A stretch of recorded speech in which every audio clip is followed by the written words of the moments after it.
धूम रेमेडीज में आपका स्वागत है। और मैं आपको बताऊंगा कि रावण एक वैज्ञानिक था और उसके पास अपनी प्रयोगशाला थी। और वो प्रयोगशाला तो अभी खैर मिल भी गया है श्रीलंका में। उसके अपने कुछ सपने भी थे जो मैं अपनी वीडियो में पहले ही बता चुका हूं।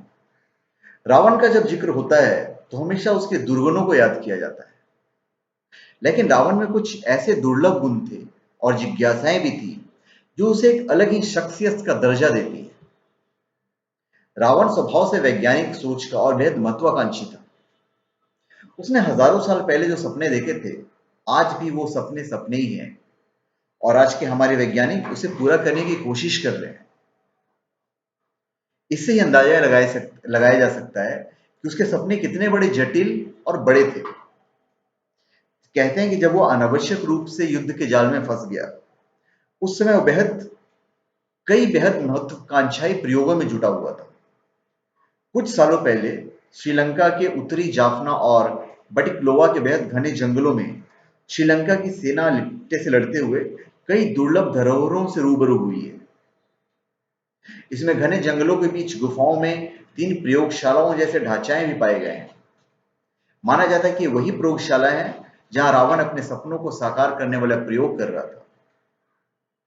इन प्रयोगशालाओं जैसे ढांचों में पत्थर के तमाम बड़े बड़े हौज पाए गए हैं, जिनमें से कुछ में कीचड़ नुमा गंदला पानी मौजूद था। जब श्रीलंका की सेना ने उन्हें खोजा था, हालांकि उसकी कीचड़ का वैश्विक स्तर पर परीक्षण नहीं हुआ था, पर फिर परीक्षण हुआ था कि आखिर वे क्या था।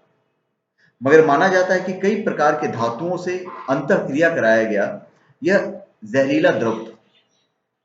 ये प्रयोगशालाएं और ऐसे ही खोजे गए कुछ हवाई अड्डे जहां से माना जाता है कि रावण अपने पुष्पक विमान में उड़ाता था और उड़ता था। रावण के नाम की कुख्याति के साथ ही कुछ जिज्ञासाएं हैं। आइए हम आपको बताते हैं किन किन बातों के लिए वो जाना जाता है। माना जाता है कि रावण बेहद मदिरा प्रेमी था। उसका सपना था कि वो मदिरा की दुर्गंध मिटा दे।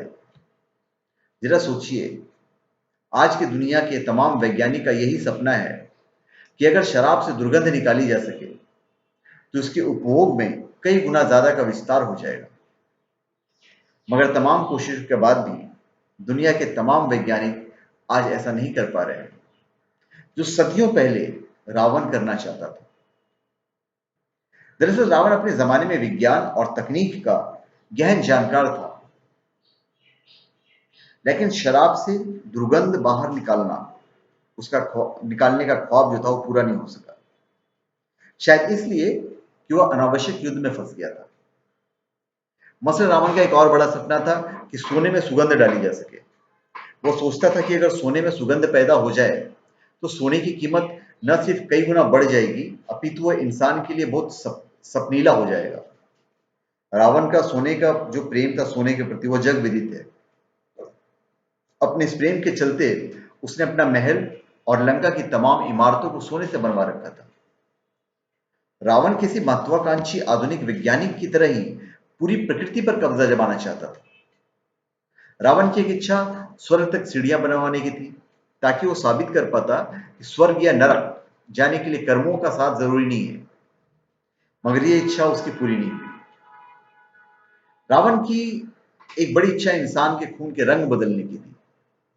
माना जाता है कि वो चाहता था कि खून का रंग लाल होने के बजाय सफेद हो जाए। दरअसल उसने युद्ध में अनेक निर्दोष लोगों का खून बहाया था। इसे धरती खून से लाल हो गई थी। वह चाहता था कि खून सफेद हो जाए ताकि वो पानी के साथ मिलकर उसके अत्याचारों को छुपा दे। रावण समुद्र की पानी को मीठा करना चाहता था, क्योंकि उसका लंका चारों तरफ समुद्र से घिरा हुआ था। इन तमाम बातों से भले साबित न होता हो कि रावण वैज्ञानिक था, लेकिन एक अंदाजा तो लगता ही था कि उसकी सोच बहुत वैज्ञानिक दिशा की थी। आप सोचिए ना, आज जो उस जमाने की जो पुष्पक विमान था, आज हम लोग कोशिश कर रहे हैं कि हमारा विमान सौर ऊर्जा से चले।